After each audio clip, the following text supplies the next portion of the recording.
How would you like it if they wrote a story about your boy and called it Deedle, Deedle, Dumpling, My Son, X1? It's all so dreadful that I don't want to believe it. And I don't want to talk about it anymore. But you can hear it for yourself on Theater 5. Deedle, Deedle, Dumpling, My Son, X1.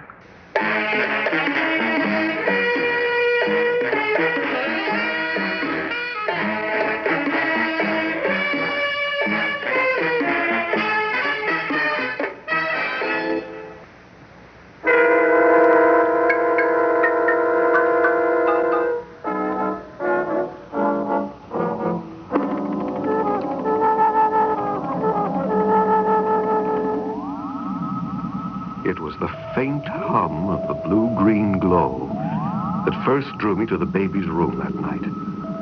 A glowing, shimmering, aluminum clam-shaped thing was parked outside the window. It had reached into the room with long metallic arms that had lifted the child up, turning it slowly as the creatures transformed it. They weren't much bigger than ants, and glowed in the darkness of the room, making luminescent trails between the sleeping child and their mothership. And I could see it was already too late. I could see the spidery glimmer of aluminum framework, the glint of chrome motors and gears, and the electronic tangle of wires and work lights winking inside the child's body. During the night, they had transformed my sleeping son into a complex machine, a space station hidden under human form. And it was then I started screaming. It was then they said that I had lost my mind.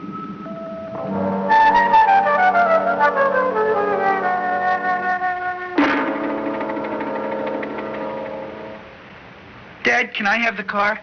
Now, Johnny? It's almost midnight. I know. Are you finished with your homework, son? Yes, Mother. Well, what do you want the car for at this hour? To get a hamburger. Get a hamburger? If you're hungry, why don't you get something to eat from the kitchen? Well, it isn't just that. What is it, son? Well, all the kids decided to meet at the Cozy Corner for a hamburger after we got our studying done. At midnight? Yeah, we thought it would be fun to do after we got through studying. Well, the Cozy Corner's way out on the other side of town. I know. That's why I need the car. I'm afraid not, son. What? I said I'm afraid not. But why not?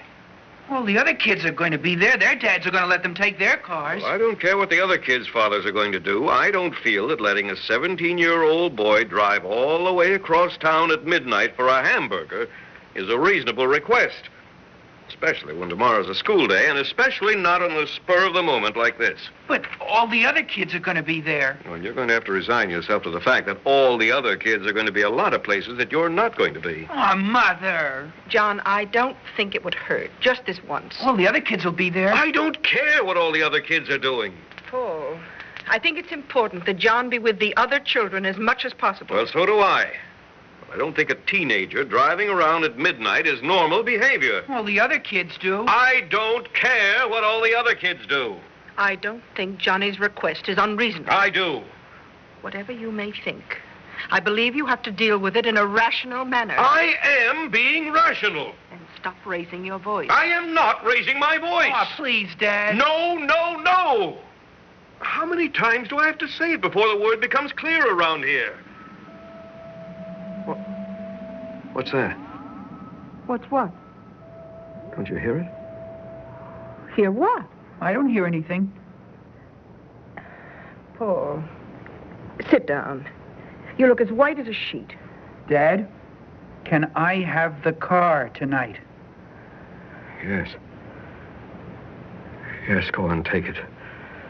I won't be using it. Thanks, Dad. I'll be back before 1.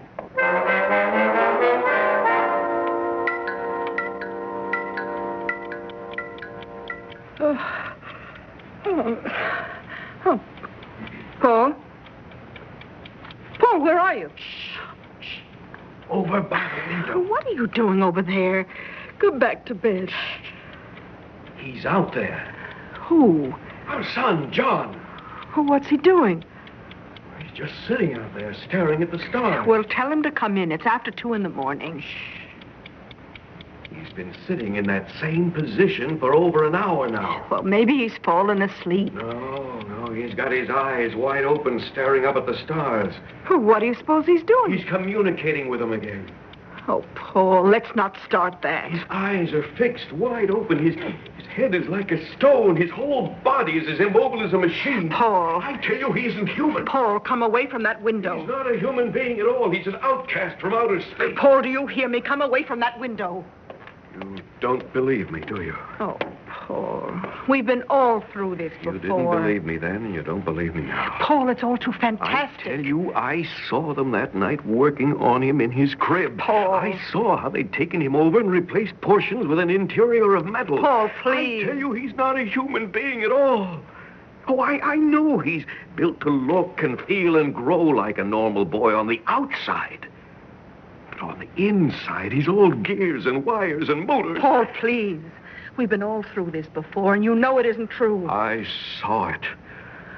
Paul, the first time this unpleasantness happened, I wasn't sure at first. Anything is possible, and I couldn't believe that any man, not even an insane man, would try to murder his own son in his crib, but I wasn't sure.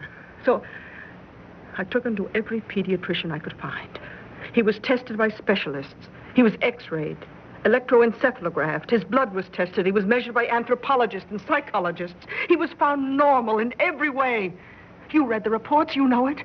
Not a trace of metal was found. Not a wire, not an impurity, not a foreign substance of any kind. Even his chemical balance was perfect. Johnny was just a normal, healthy baby. And now he's grown into a normal, healthy boy.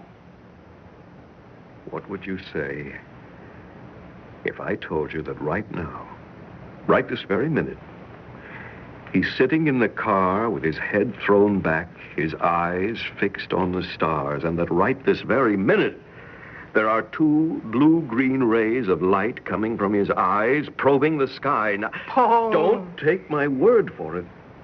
Come to the window and see for yourself. Paul, please. Come on, right now. Oh, don't pull at me. Oh, all right. There now. See? Look for yourself. There's nothing out there. What? The car's not even there. It's parked in the garage. How could it be? We would have heard the motor start, the car door slam. Paul, I think it's time we sat down and had a talk. His room. What? His room. He couldn't possibly be in bed yet. Oh, Paul, that's insane. Come on. Paul, don't do this. This is time. Here. You see, I told you. Sleeping? You wait here. I'm going to cover him up. How could he get here? Nobody could move that fast. Keep your voice down. Come on. We have to leave him alone. Now, you and I have got to sit down quietly and discuss this thing. But I saw him outside. That's impossible. I saw him outside in the car, Martha. I swear that I honestly saw him. How could he possibly get the car into the garage without our hearing him and upstairs into bed instantly? I don't know. I suppose you're going to say it's because he isn't human, because he's really some kind of advanced space mechanism of some kind. Yes? Paul, look, suppose everything you say is true. Suppose he really is nothing but a shell housing a space station with little creatures inside. What would be the harm in that? He's not hurting anybody. Because the beings who took him over are hostile. They're going to invade us. If they can take him over, they can do it to anybody. Darling, I love you. I love you very much, but I can't afford to let this happen again. There's nothing wrong with Johnny. The last time you started talking like this, you tried to kill him in his crib. I don't want either of you hurt. There is nothing wrong with Johnny. But if I hear you mention or even suggest anything like this again, I'll have you committed again. Do you understand? Yes, Martha.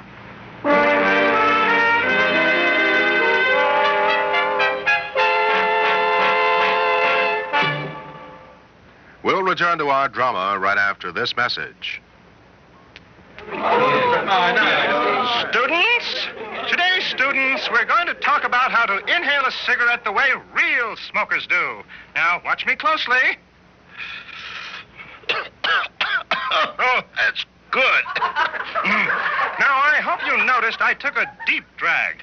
When you take a shallow drag, you get some of the benefits. Yellow teeth, bad breath, and stained fingers, for instance. But you're not giving yourself the real wallop. Why, a dedicated beginner inhaling properly and sticking at it can make himself sick to his stomach all day and acquire a blinding headache on top of it. Furthermore, if he continues to practice faithfully, he can get so short of breath he can hardly breathe at all. That's a real smoker for you. Now, where did I put that cigarette? Well, see, I've just burned a big hole in my hat. Class dismissed. Other things can happen with cigarettes, too. Ask your American Cancer Society.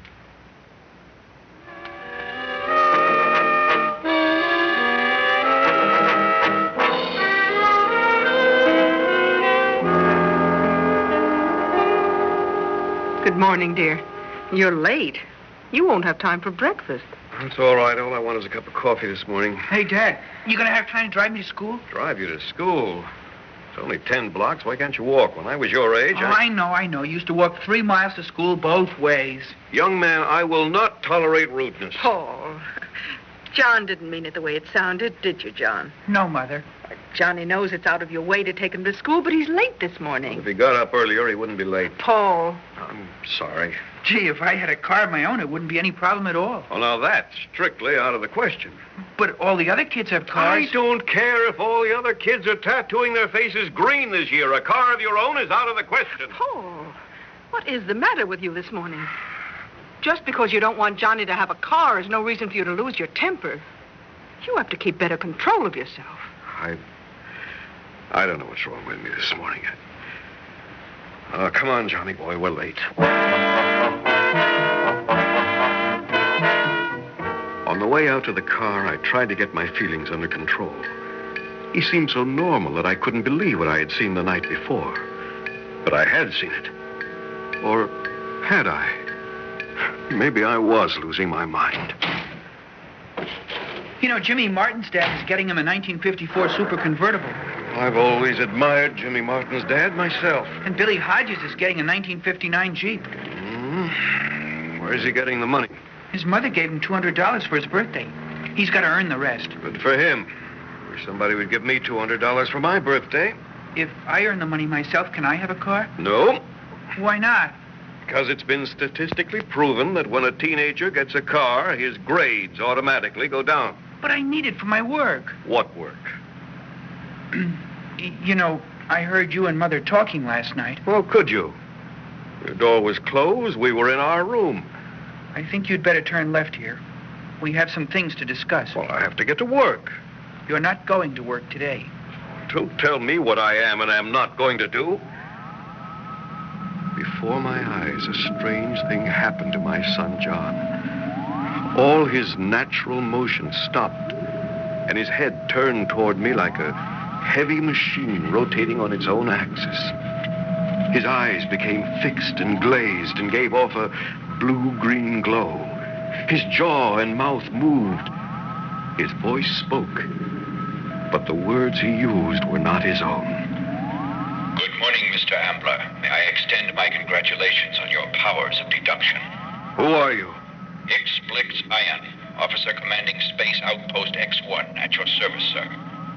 Please keep your eyes on your driving.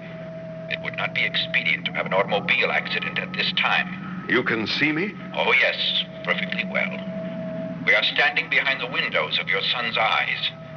They make excellent direct observation points and are convenient to our center of operational control, which is located in what used to be the area for your son's brain. Then you have built a space station inside him. He is a space station. What you see of your son is only a thin plexoid that to you looks and feels like skin. It is difficult to maintain temperature differences and reproduce sweat gland activity, but not impossible. But John has always looked and moved and felt like a real boy. There's been nothing mechanical about him. You forget. The technology of our society is light years in advance of yours. We can build a computer that will duplicate the movements and reactions of any animal in the universe and still be small enough to fit inside the package of cigarettes in your shirt pocket. Strangely, our biggest problem has been how to deal with the large amounts of animal and vegetable material you people take in every day. You Homo sapiens have a most inefficient system for obtaining energy. What is it like in there? We have a complete self-supporting space system. We have our own factories, defense units, life support systems, and other facilities. There are 2,000 of us in here now. Everything is highly compartmentalized and efficient. However, we did not decide to reveal ourselves to you just to discuss the makeup of our space station. Why did you reveal your presence? Because you're the only one who knows of our existence. You stumbled onto it quite by accident. But you acted rashly, and your society took steps which removed you from us. This gave us time to organize our station and learn to make it grow at the same rate as normal human growth. The same rate of growth your son would normally have had. But the tests... It is not hard to manipulate the crude instrumentations of measurements that you have here on Earth. But why tell me? Because you were the only one wise enough to see the direction of our plan. The invasion. The planet we come from is old and worn out. Yours is the first one we found that duplicates its original conditions exactly. Unfortunately, it is already dominated by you semi-intelligent Earth creatures. If your technology is so far superior to ours, why don't you just wipe us out and take over?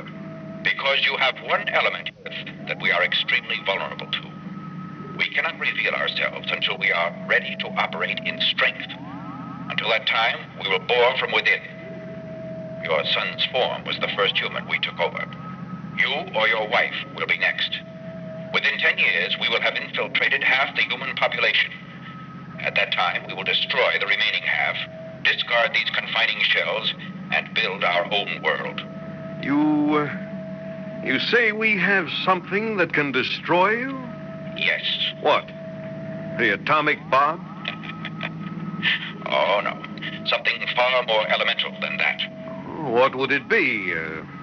Fire? Water? If I told you you could destroy us single-handed, and we couldn't have that, could we? No. We reveal ourselves to you now because you already know of our existence. You were scheduled to be the host for the second pioneer group, which arrives tonight. But if you wish, we can take your wife's body just as well. Why do you offer me this choice? Because it occurred to us it might be valuable to have a free agent in the enemy camp. Suppose I told others about you. Nobody would believe you with your history of insanity. What would I gain from this? Your life for the length of its natural span. Even after everyone else were killed off? If you wish. I would live the rest of my life with a wife and son that were nothing but empty shells? You'd never know the difference. We're extremely resourceful. I let him talk. He was right. No one would believe me. If I tried to kill him and succeeded, I would be put away. If I tried to kill him and failed, he would find a way to kill me. Either way, I would lose. And after tonight, after Martha, there'd be nothing left. It was extremely clever of us. In order to overthrow a dominant species, you have to learn its weaknesses unobtrusively. We did it by taking over the body of one of its helpless young. That way, our unlettered computers could learn everything the way a child learns, step by step, by trial and error. Unfortunately, the learning process is unbelievably slow in you Earth creatures. 17 years is a long time. I thought you might like to go for a ride. You don't think you can destroy us, do you? It'll be worth a try. But you can't destroy us. Then you have nothing to lose. But what are you going to do? See that gasoline truck ahead? Gasoline? We're going to ram it. Head on. No. Goodbye, X1. No.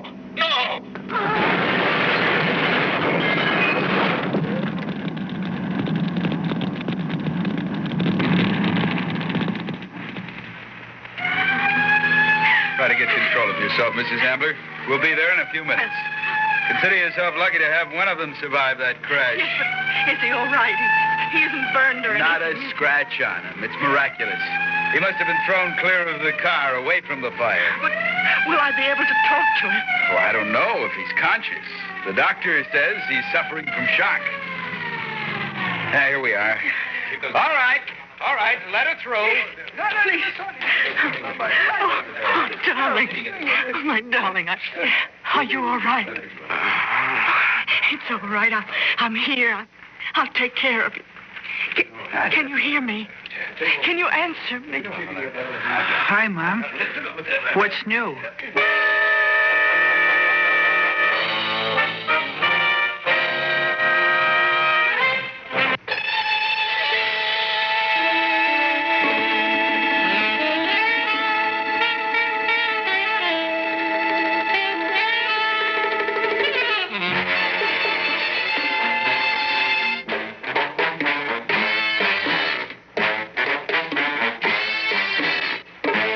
Theater 5 has presented Deedle, Dumpling, My Son X1, written by George Bamber and directed by Warren Somerville.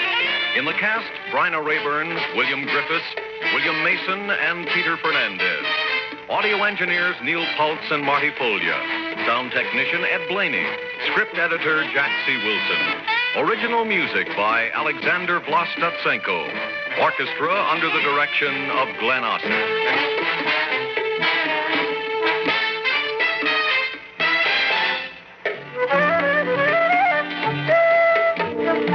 Executive producer for Theater 5, Edward A. Byron. We invite your comments. Write to Theater 5, New York 23, New York.